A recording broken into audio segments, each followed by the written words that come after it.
Hi everyone, welcome back to the Lightworkers. Today we have with us Malabika. She's my teacher, and I'm so excited and honored for her to come on the show and share her wisdom with all of us.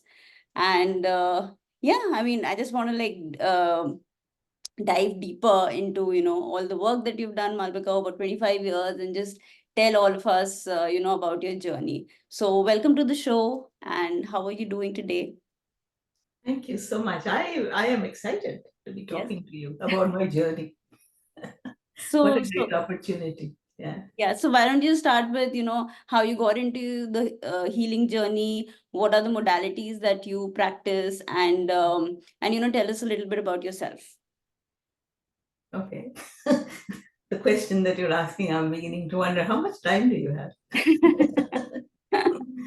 Well, We let's go start with how yeah. I got into this whole healing journey. It actually started because um, doing live, I got into a very dark place at one point of time, which was about 25 years ago. And I was living in Delhi. My husband was in the US, he had emigrated, and my son had just left to join him, and he was 17. And my daughter and I were still in Delhi, and it was a beastly hot summer. This was in June, May. We would have, at that time, Delhi used to have a lot of power cuts and water shortages and very hot. So, miserable. And the worst thing was actually the thing that really triggered my deep depression was because I had a job. I was earning well. In fact, I was earning in dollars, and that was great fun. But what happened was that um, India was experimenting with nuclear bomb. And so I think it was the 28th of May in 98, I believe, when we did that. And fine, that happened on a Tuesday or a Saturday or something, because my son had just left for the US. I was very depressed. The fact that the 17-year-old is going away to the US and I'm not there to watch him. In the he leaves, India does the bomb thing. Monday I go to work to be told US is withdrawing all the projects from India. And I was working on a US project Mother Care. And wham. And in the meantime, I had depleted all my savings to send my son abroad. So I was poor. I didn't have a job. It was miserable. And I was very depressed. So depressed that like I didn't know where to go from there. But one of the things I've noticed when I look back is that there has always been this hand over my head which tells me which way to go. And my daughter and I were both in Delhi, and half the family was here. And both of us woke up in the morning, sweating in the middle of the night because the power had gone off, and was sitting miserably at the dining table, kind of weepy. And I opened the newspaper and I saw this little 1 inch by 1 column ad which said Reiki. Mm. And I had heard about Reiki, but I didn't know what it was. And I'd heard from my good friend. And so my daughter and I, we went off and we did Reiki. There has been no turning back since. Wow. It's not as if I didn't do any spiritual work before that. I had been initiated into transcendental meditation, which I had practiced and had great um, advantage with. But when you sort of get past the reason why you went and got initiated, then it sort of falls by the wayside. We get so busy with our lives. So that's what happened. But once Reiki came at such a time, and it gave me such relief just doing the self-healing, and it started to open up places where I had not been looking, and that is where how it really began. Wow. So you started with Reiki, and then I think over the years you've learned many other modalities. So Yes, I how did that did. happen? And now I you're think in the US, right? Yeah. I think Reiki opened the door for me. because we came to the US. Of course, I was actually in human resource development area, training, and all of that while I was in India. But when I came here, I went for a few interviews in mostly developmental area like Path and Mother Care and those kinds of organizations where I had worked before in India. And I discovered is a complete cultural difference, and organizations, they just kind of didn't speak to me. It felt like I'd get throttled absolutely. So I very bravely declared to my husband at that time, saying that, you know what, I don't think I'm going to go into corporate sector at all. I am going to do this healing work. So he said, well, do whatever makes you happy. Mm. Bless him. So that's what I did. I started with, and I learned, and I just, sort of, I was new to the country. Nobody knew me. Reiki at, 25 years ago, very few people knew about Reiki. Mm. But if I were to tell you the story about how Reiki opened up door after door after door when I didn't even expect it, but there is an inner desire. I think that is one of the things I've learned in interim is that when you have a deep desire within and you are open to circumstances, you're shown the way. Mm. And this is something which at this time I teach people.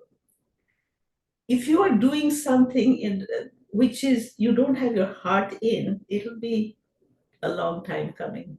Mm. But if your heart is deeply in something, as was in the case of Reiki and me, it was new to me.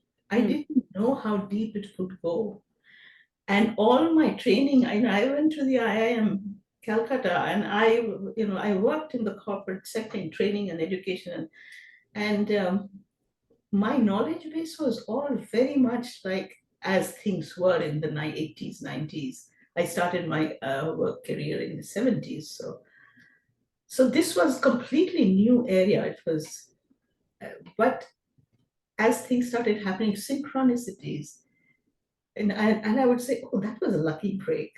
Mm. I've come to realize later, though it's not luck, it is an alignment of energy which happens when you are very enthused about something and Mm. you're willing to take the risk and you're not getting thwarted by somebody telling you, oh, what is that?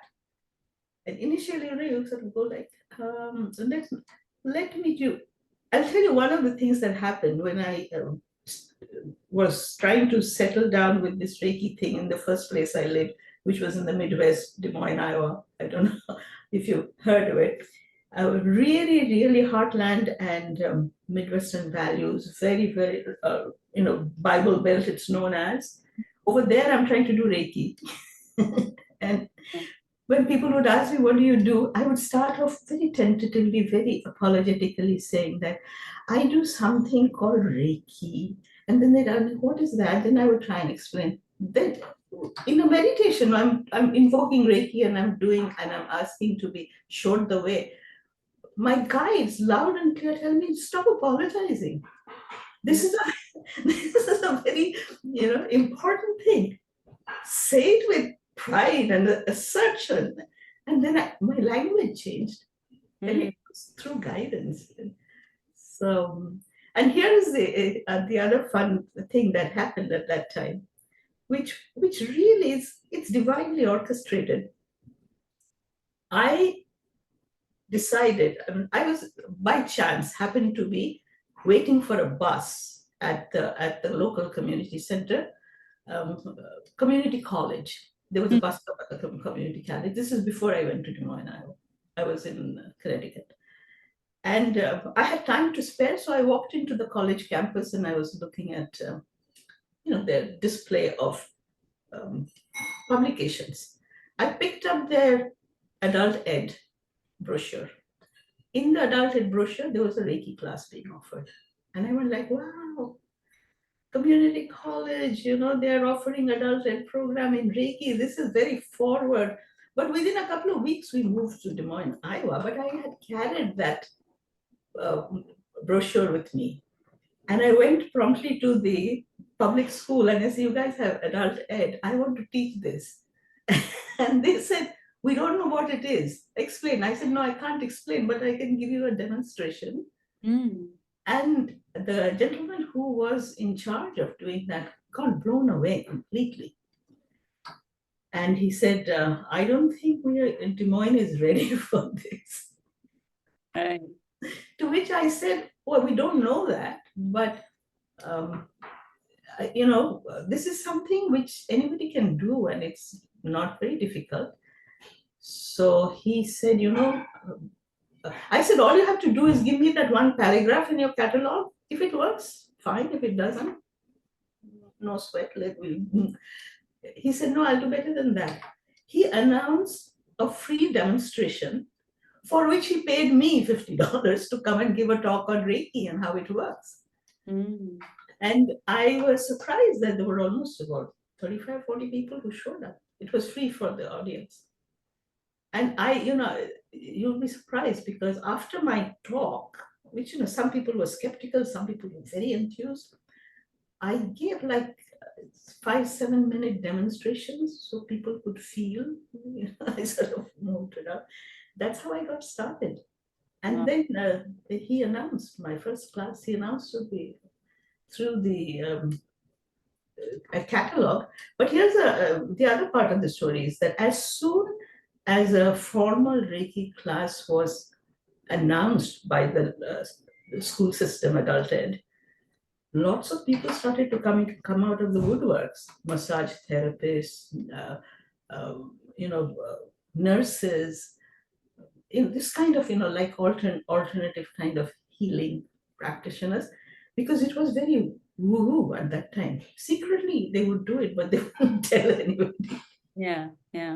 Yeah, but that's how I got started, and there has been no looking back really. Mm.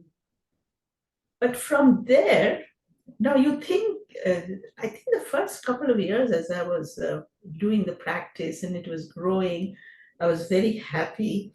But this kind of energy, this spiritual energy, once you open the valve, you can't push it back, you can't shut it. Yeah. Yeah. And What? Yeah. go ahead, no, ask a And question. just one question that's just been hovering is that your move from the corporate to the spiritual world. I just wanted to delve a little deeper as to how firstly confident were you, and then secondly, how were you able to sustain or give yourself that boost that this is the path that I want to take. I mean, because it was completely different. First of all, let me tell you about my corporate work. I was never in real, well, when you say corporate, you think of private sector, money making organization. There was a very few couple of years in my early part of my career where I worked, but otherwise, I've mostly been with healthcare and education in the voluntary sector, To develop. non-profit, non-government kind of a thing. So, and it was mostly education and human resource development and that kind of a thing. So I was kind of in the softer area, but management, professional management, definitely. Yeah. Um, Fortunately, I had the good, the good fortune that one of my bosses, she was a nun. She was a medical mission sister, and she was the administrator of a hospital in New Delhi. And she had retired from that job and joined this Voluntary Health Association of India, which I was working in as a part of a training team. We'd go out to organization and teach management, professional management to hospitals and healthcare centers. Of course, she was a nun, so she was very spiritual. Mm-hmm. And the few years that I worked under her sort of helps you grow, because she would always start her meetings and her programs with a prayer. And she would open the Bible and she would read just the perfect prayer for that situation. And I'd be so impressed. Wow. And it was very good working system. So when I moved away from India and came to this country and decided that I'm not going to work into the corporate sector. Initially, I thought I would be working in one of these voluntary, because I was, doing project for Mother Care just before I came here. And I said, yeah, something like that. There were lots of um, these were partially aid, partially training. So my aim was to join one of these, again, people who go out and train. But most of their work were in the developing countries. So I was great as long as I was back in India. In the US, what are you going to do? Yeah. So I will tell you, I had no idea how it will pan out. But there was a year from the time I took the Reiki initiation and started to work with Reiki to the time I moved to the US, there was about a year. In that 1 year, I had experienced such good results from just being in that Reiki. Because, mind you, I was moving at that time, I was almost 50, but by then, my 50th birth month, which is like June. In fact, tomorrow it's going to be 25 years since I moved here. He, uh, we were packing up a whole household, selling things. I was given 2 suitcases I was allowed to bring to this country. You know how that works. So, a tremendous amount of work. Plus, at that time, my job came back within about, I said, which they told me, go, don't call us, we'll call you. Within, I think, 2 or 3 weeks, they called us back and said, no, voluntary sector will continue. And I was so, I was working hard. There were projects I needed to travel a lot. I would do like 14 hours of work in a day. I'd go and do a half an hour Reiki meditation, come back refreshed completely. And it was like amazing. And I was also, doing all the other stuff of packing and all that. So when I came here, there was such a strong foundation in that 1 year that this is the way to go. Stay tuned. There is a force around there, out, you can call upon, and when you do, and you're very clear what you're calling for, that it shows up. Plus, people who have done Reiki, they know, there are these symbols, and you use the symbols. And by this time, I had learned to really extract the last juice from each of those symbols.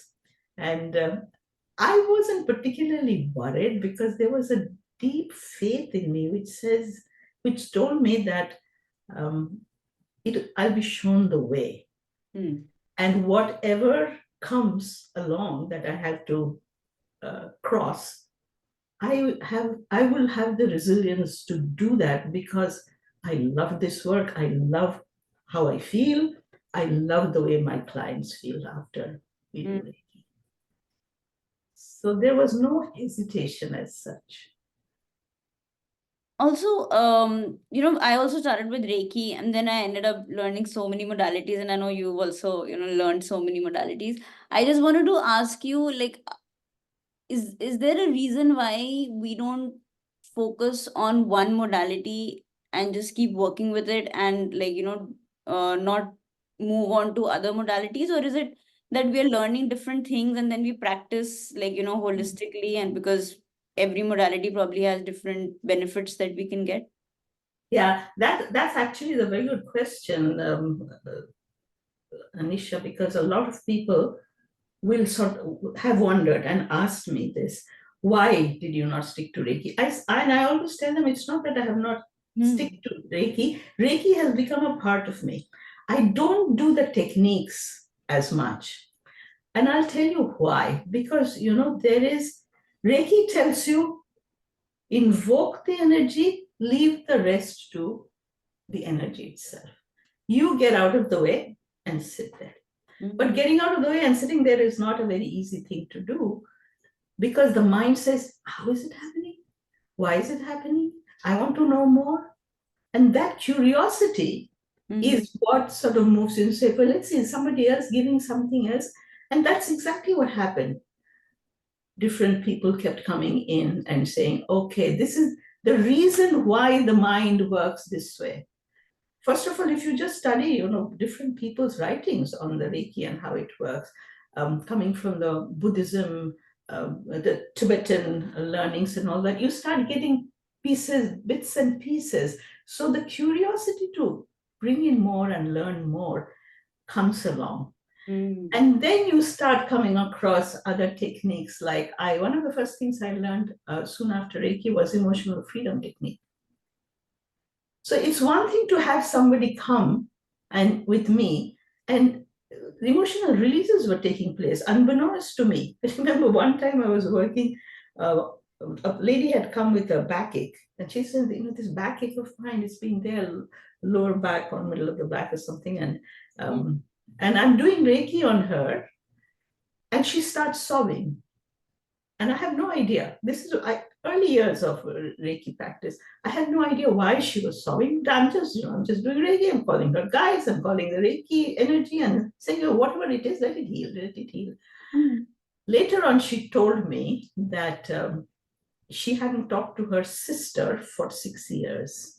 They had a falling out, and she was releasing guilt around that. I didn't know what she was releasing. And that was the cause of this ache. She was holding it in her body, on some place on her spine, and it left. Now, I didn't have known that information, but our minds are very keen. What exactly happened? Why did she cry? And then when you get the answer, it's like, oh, wow. So this can also happen. So I think that is what eggs us on. But we also want to give a tool to the client and say, okay, this is that. Now you go back, you do EFT tapping, and when you tap on yourself, you will be able to do the releasing yourself, which is very wonderful to be able to do that. And I know a lot of my clients do that. Yeah. And then, no, go ahead. You ask your question. Then No, go ahead. I mean, this is just a continuing question. I'll ask later. Yeah. Yeah. So several such things came along. Like one was quantum healing. I think it's called quantum healing.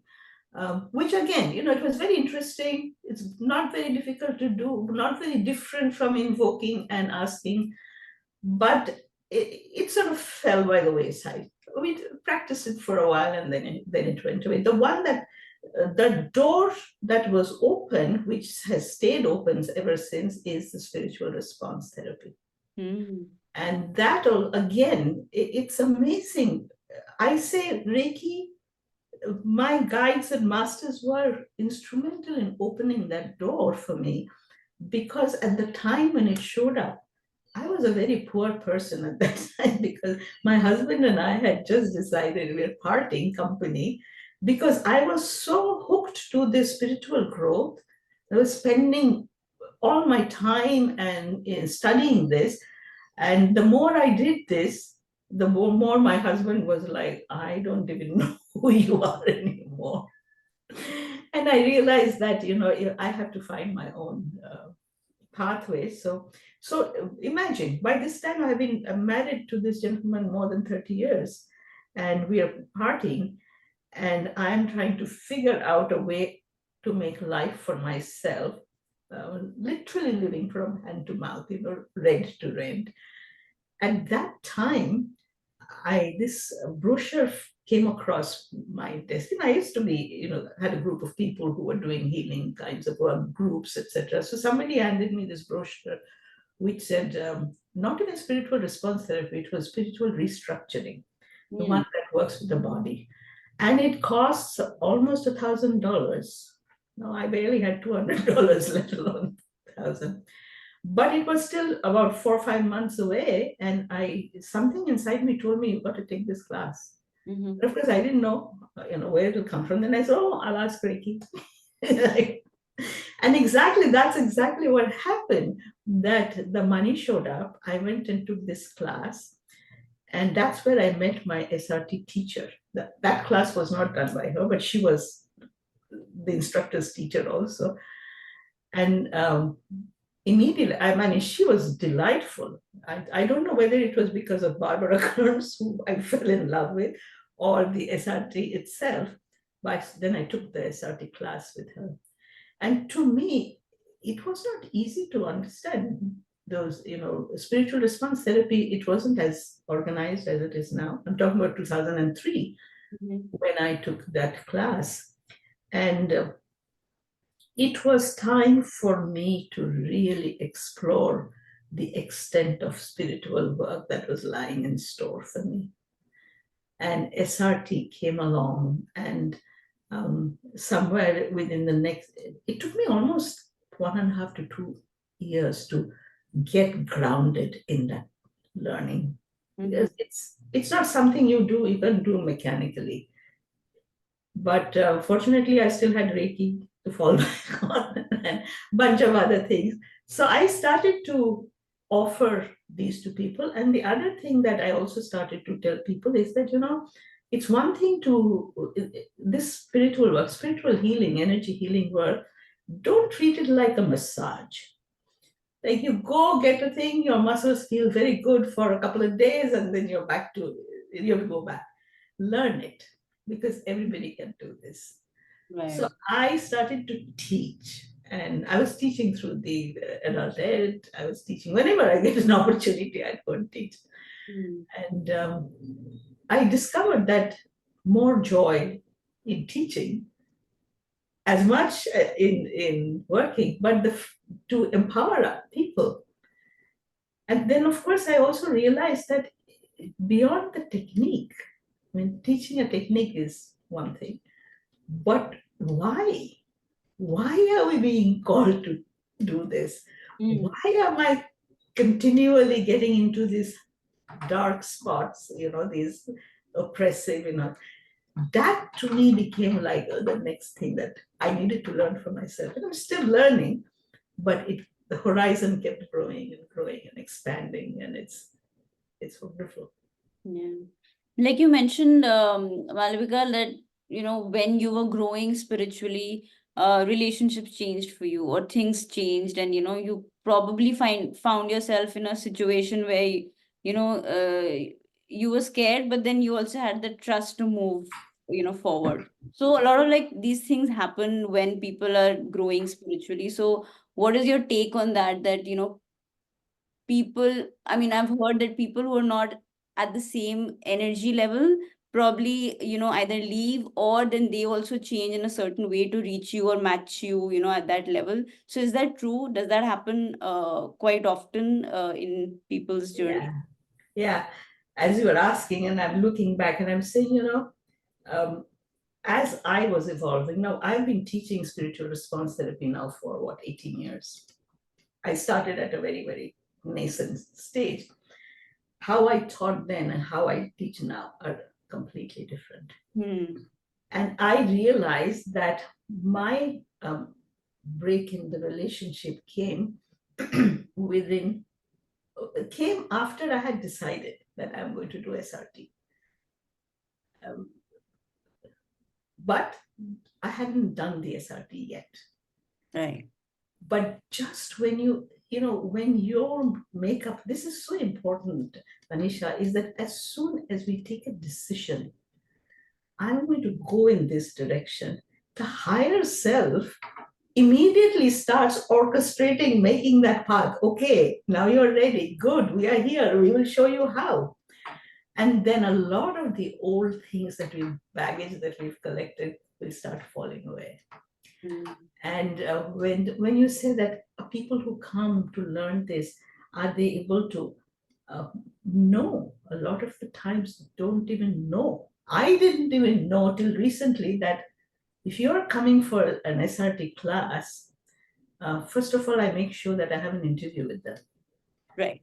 Because and tell them what to expect, because some of it is really, really shocking. I don't know how many people I know who have had moved from their relationship or to a new relationship, like single people who have come to the course and then managed to, team up with somebody else. So it certainly makes a huge difference to the relationship. But fundamentally, is the relationship that we have developed with ourselves. Right.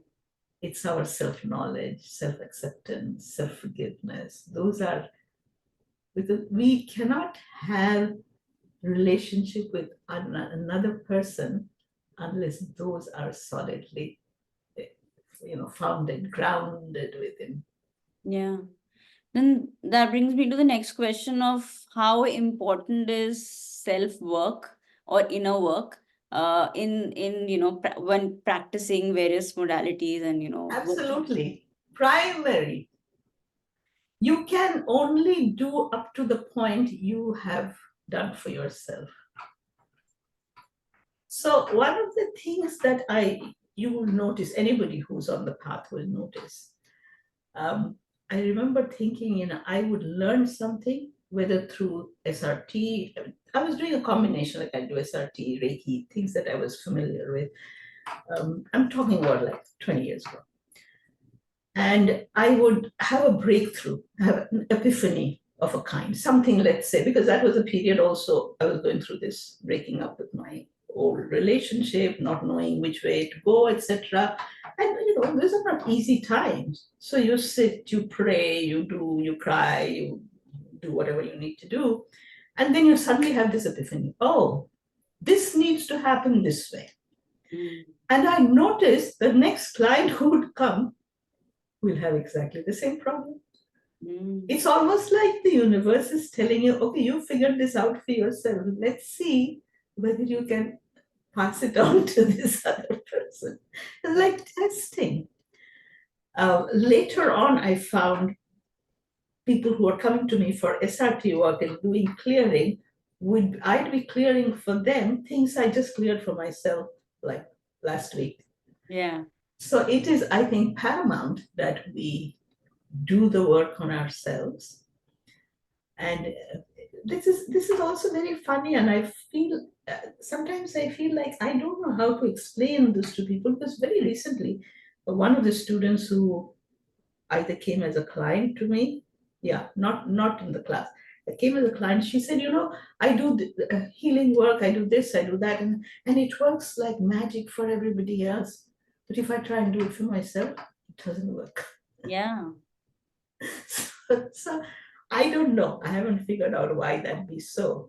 Because uh, Reiki, I remember after doing part two, the second level, I realized that you can have a lot of wonderful energy coming in as you invoke the Reiki, coming to your heart center, and then moving out from your heart to your hand into the other person Right. who's thirsting for it. And so you give it. In the meantime, in the lower chakras, you are holding a lot of crap which you have collected, and you're not allowing that to go away. Right. And this I came to realize because right in the beginning, I was starting up, and somebody was very insecure in the area where I was starting, because she was the only second level Reiki person in that area. Mm. And me being a Reiki master, suddenly, raised, and she expressed it to somebody who, of course, mentioned to me. And I said, look, listen, you need to tell her that Reiki is never competitive. If you think there is competition here, then the person has not understood the infinite nature of this energy and the work. So, and I was thinking, I said, this lady, she's been doing Reiki for I don't know how long. How is it that this basic principle of energy work has not come down to the mind, which is third chakra, and that she's feeling insecure, which is second chakra, getting frightened? Why is it not cleared? Right. Because it will only happen when we practice self-healing and we actually lay our hands on the third chakra and the second chakra and say, please clear, clean. Right. Right. So you mean to say people, I mean, because I have seen people working with other folks, and their healing works for others but not for themselves. But Yeah. you're right. I mean, I also don't want to believe the fact that it doesn't work. Maybe, that particularly thing when they do for themselves, that doesn't work, but there are other practices and modalities that you can do to, release that, also that fear that it doesn't work, and then things start opening up. That's exactly, you sort of hit the nail on the head. If you have a belief that it doesn't work for me, beliefs, perceptions, and judgments will like block, block, block, block. Right. So if anybody says it doesn't work for me, I will probably tell them, change the belief, change the verbiage. Don't use those words. It Yeah. doesn't work for me. Everything works for you if you are willing to open that window and say, of course it'll work. Yeah. And like you beautifully said that, I mean, you were talking in the context of Reiki, of not being competitive, but I feel like if you blow it up as like a larger topic, just Yeah. gently, being taken care of, or the universe having your back, those things, I mean, we talk a lot about, but for it to resonate with us, that's the deeper understanding, isn't it? Like specifically for spiritual work. It takes, because our conditioning is so deep. And from the time we were yay high, it's been like, no, everything, the power is outside of you. You don't have the power.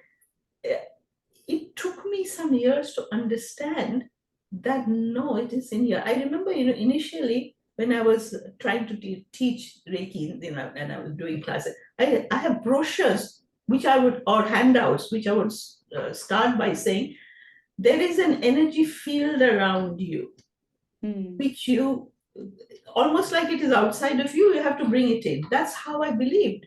Because that, you call upon the Reiki guides and masters, come here, help me, etc. But it's not outside of you. It is an innate part of you. It took me some years to understand that no, you are made, this is the substance that you are made of, it's consciousness. And to be able to move up. Now, that understanding, till a person is able to make that breakthrough, that the power is here, it's not separate. God is not separate from me. Reiki guides are not separate from me. They are a part of my um, expanded self. We talk about oneness.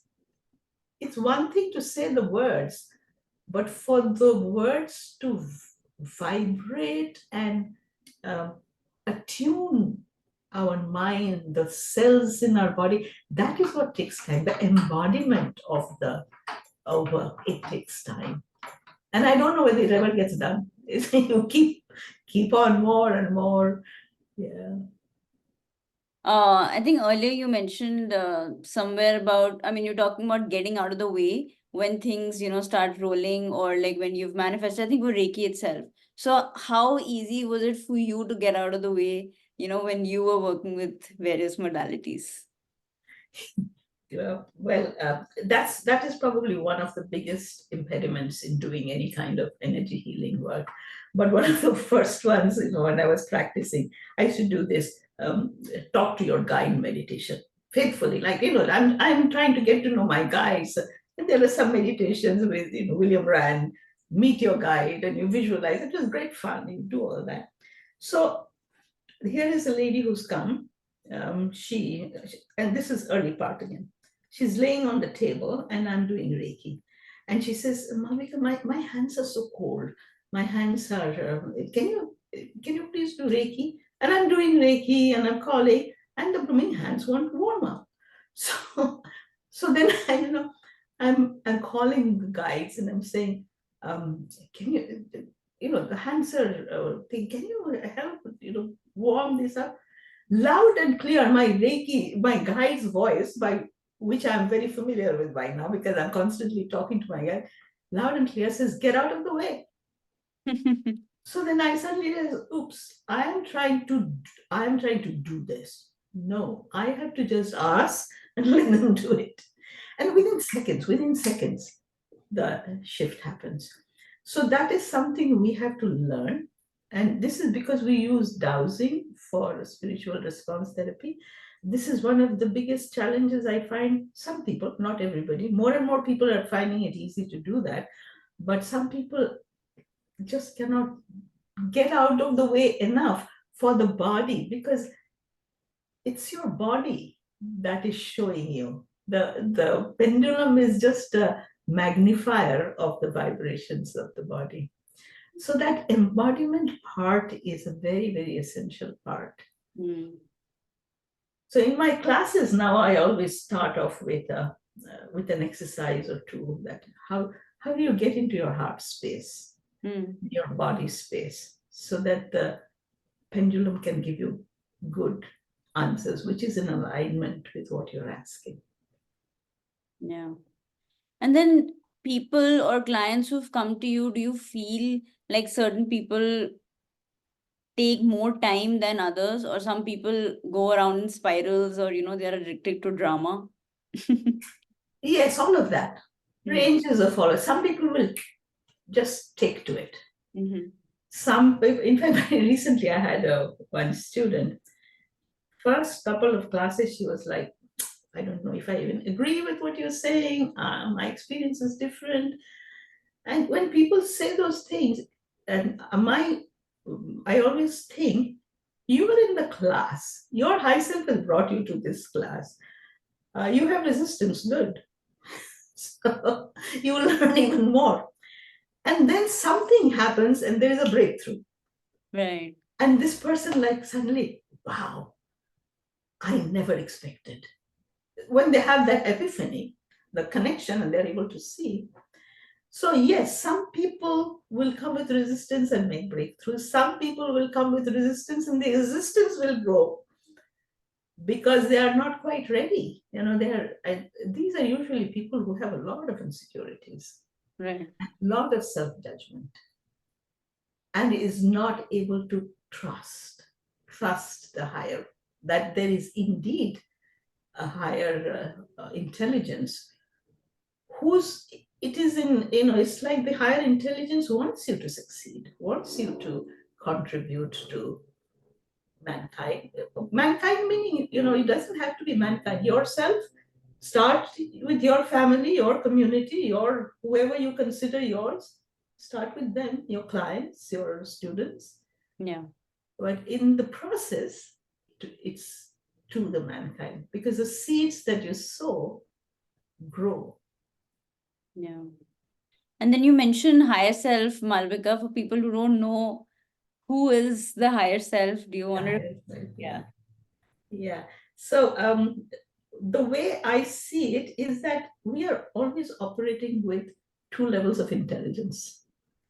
One is the earth-based level, which is, I call, the lower mind, our everyday beta thinking brain mind, which gets educated as we're growing up. We go to school, they tell us how to behave, what to do, what to eat, what not to eat. So it's all very important, and we need that to be able to navigate the earth space, as we grow. But there is another part of us which operates beyond the mind, beyond this mind that we are aware of, which is the higher mind. This is the part of us, this is the beacon of light, always saying that there's more. Go find out, read this book, take this class, do this, do that. The one that is the force of evolution, that evolution is actually comes from that higher intelligence, which I call the high self or the higher self. Mm-hmm. That intelligence is the intelligence that comes to us as a part of our spirit. That's what we are born with. That is the evolutionary system, which doesn't always follow the polarity of the the earth level. So in this space, there is no good or bad. There is only growth. There is only understanding. So that's the higher mind. The higher mind, the high self knows the soul, knows what we have come here to do, knows how many times we've been around to get to where we are today, and is always there when we connect and we seek guidance from the high self. The guidance comes. And sometimes it's very contrary to what our lower intelligence says. Like the guidance will say, yes, leave this relationship. It's not doing you any good. And this part of me is going, what? Mm. What you talking about? How will I survive? And the higher mind will say, don't worry, we'll take care of that. I can't trust you. So yeah, the high self is ever present, ever ready to guide. It'll never interfere. It's only when we seek that guidance it comes. So then clients, Malvika, who do not know the process or are not really familiar with how, things work, do they still see results? Are they still able to, see transformations in your experience? In a lot of cases, most cases, I will say yes, because when you do the process, you so it's like this: when somebody comes and just for a session, and I will ask them, so what is it that you're seeking? And I actually asked them to give me a sentence saying, I seek to clear all blocks to um, finding a better job, clear all blocks to prosperity, peace of mind, better health, whatever is your agenda. Mm-hmm. The person comes with that. And then I go into the SRT, which works with the high self, the higher intelligence of that person, works with source energy, which I call spirit, Brahma, from where everything begins. Um, and there is my higher intelligence, the client's higher intelligence, and spirit. It's a trinity that which does the work. We have to just ask. And so then I will go in and ask, what is getting in the way of what this person is asking for? Mm. And then they show us, there is, Robert Dessler, who actually downloaded the entire system of spiritual response therapy, gifted us with these 46 or charts, from where you can actually get answers to the questions. And I find that people will resonate. Mm. When you find out, okay, your high self is saying that, there is a lot of forgiveness that is necessary, they'll go like, yes. Or whatever, it's amazing. It's, so amazing how accurate and how much people who are genuinely desiring. And when I say genuinely desiring to move past this, are people who are willing to take the responsibility, do whatever it is necessary to get past. But the ones who are saying, no, you do something which will change my life, doesn't work that much, because they have, I find that these people have sort of surrendered their sovereign power to some force external, which even they don't know what this force is. It's just that I don't have it. Yeah. Mm. So that's where the distinction is. So then with people, and generally with their energies and different energies that they come with, how do you as a light worker or energy worker protect your energies and create boundaries? Do you have any rituals or do you do any, regular practices? Yeah. Yeah, one of the thing is that certainly a regular practice is actually create something, which I teach in my classes. You have to create a no-fly zone. Oh. Some of it is, actually physically you can do. There are some, Taoist like qigong kind of a thing. You intend and you move and say, this is my space, and unless I have invited this other energy, nobody is allowed to enter. That helps.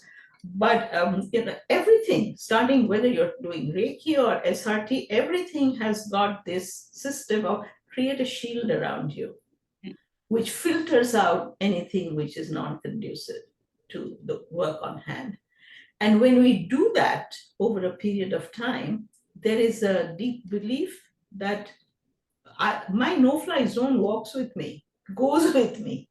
Yeah. Occasionally, it might get busted through if I happen to be in a place where there is a lot of drama or chaos.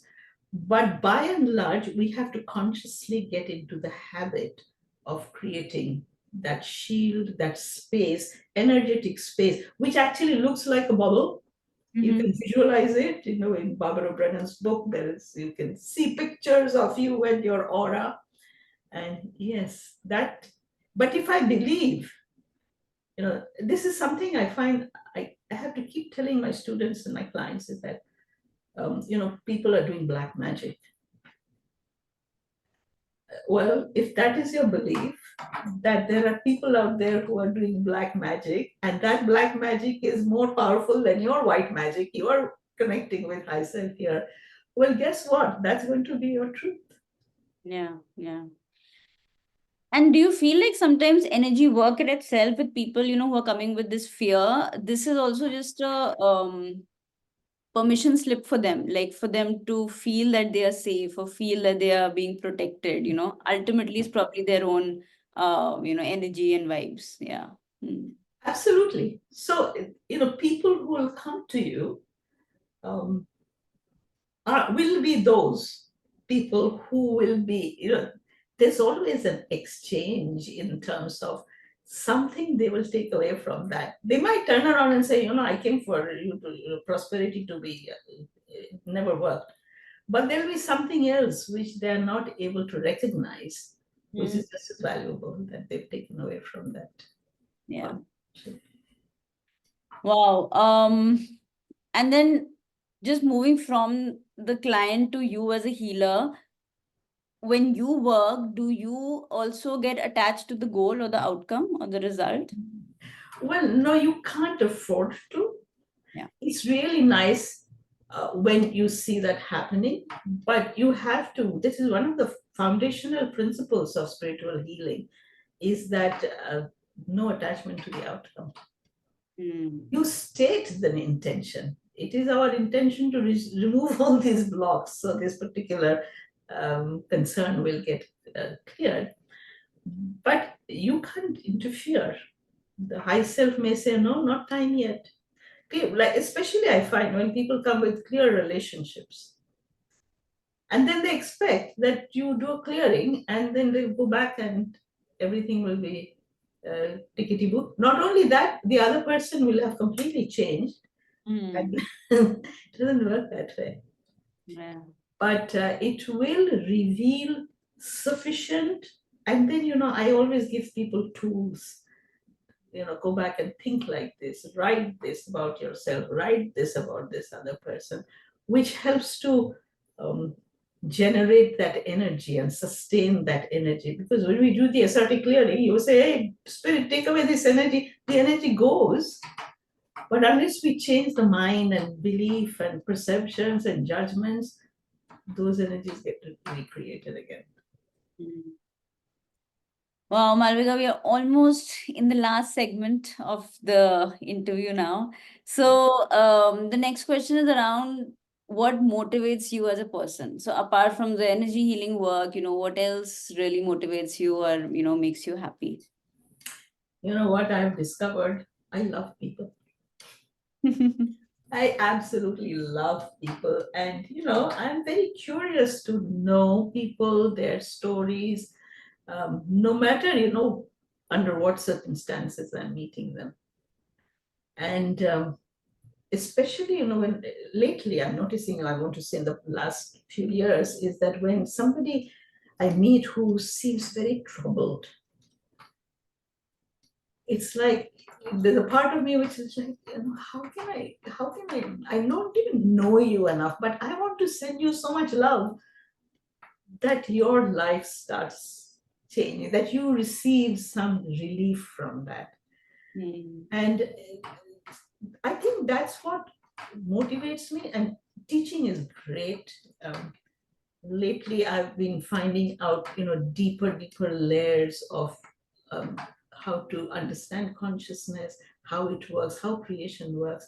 And it's absolutely fascinating. And Mm. the more I study it, the more I go like, oh, wow. And then these wonderful people show up in my life. Uh, a lot of them, like you, doing podcasts. There's quite a few of them out there. And I listen to their life story and how they have come about. And the things, it's an ever expanding universe. It's just fascinating. I'm just having a blast. And then, Moving to the last question, Malvika, this podcast is about hope and miracles and stories. So, like over the years, over like so many years of working with people and helping people, have you seen miraculous stories? And if you'd like to share a few, so that people get inspired. Oh, yeah, actually, there are so many. It's become, to me, I'm no longer surprised when somebody says something, but I used to get surprised. Let me see, I'm trying to think one. There is, a story about this couple. They were having a hard time going in the relationship. And the lady, the wife, came to see me, and one of the things I told her, I said, look, you have been a doormat in this relationship, and it's become very unequal. You can blame the guy and say, he does this, he does that. I said, you've let him. You've never really stood up for yourself. You've never told him that, what is it, where the lines are drawn. She was afraid, obviously. We've been taught to be afraid. So we did the clearing. I gave her some tools. And then one morning, I think she had a breakthrough. I think one of the problems she had was that this husband of hers he used to do transcendental meditation. And, he was at the level of the sinner. But he was spiritually quite arrogant also. So he would put her down. Like, I'm so spiritual, you are. And so when she started to work with me, she started to think of herself. I think lots of tools were given. So one day she went and I think he said something very abusive to her. And instead of reacting the way she normally would, she went and stood in front of him and she said to him very nicely, very politely, that this is the last time you've spoken to me like that. Please don't do that anymore. That's all she said. Miraculous turnaround in the relationship. I think immediately he could see. And so they were very close to parting, but they didn't part. They stayed together. They had 2 young boys. And for some years, but then comes the next growth. Like nothing is forever. You're growing. Now they're 2 different people, each one growing at their own pace. So when the next part came, then they very amicably decided, all right, it's time for us to part. So it wasn't that rancor, that bitter, that fighting, because both of them had learned in the process that it's better that, so that I think was a wonderful thing. And it's more, we have done actually some work, and I have worked with Sujata where we have also asked for souls to be replaced. Miraculous results, people who are suicidal, new lease of life. I have had successes with people who are at least, I want to say, half a dozen women who were unable to conceive and proceeded to. I mean, I'd love to. Deep inside, I believe there is a connection between the work that we did, and a lot of it had to do with, again, beliefs, perception, judgment, self-judgment, this feeling of, and I'm useless as a woman, I can't even have a baby. That's foundational to it. You have to get out of that. So you do the clearing, you do the whatever chants, you do the belief, writing, and all the tools that become handy. And the other is that people, there have been a lot of people I've worked with who are teetering at the cusp of leaving this world, ready to die but cannot die. Because again, there is deep fear that, oh my gosh, I've sinned so much in my life. How will I meet the Maker? And then you clear that, and gently and lovingly they make. So those are the few that I can mention. Wow, beautiful. Thank you so much, Malvika, for coming and sharing all your wisdom and just having a heartfelt conversation. Thank you so much. Thank you for giving me all this time to talk. I love, which I love, as you know. And Malvika, for people who want to get in touch with you, what's the best way to reach you? Well, my website is called visionholistic.net, but the holistic is spelled with a W. It's Mhm. the whole, not the hole in the donut. I will mention the link, yeah, in the notes. Yeah. So I think that's mostly, I also have a YouTube channel. It's called The Energy That Is You. Mm-hmm. And, I have a weekly free meditation for anybody who wants to join at 3 p.m. East Coast time on Mondays. Perfect. But those meditations, a lot of them get posted on the YouTube. YouTube channel. Yeah. Okay. And by and large, Yeah. Perfect.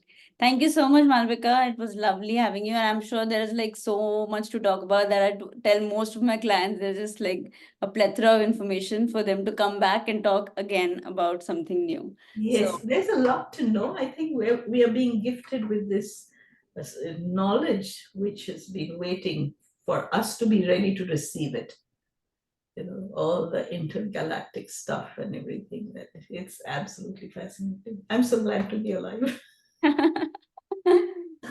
Thank you so much, Anisha. So thank you. good. Bye bye. Bye, everyone.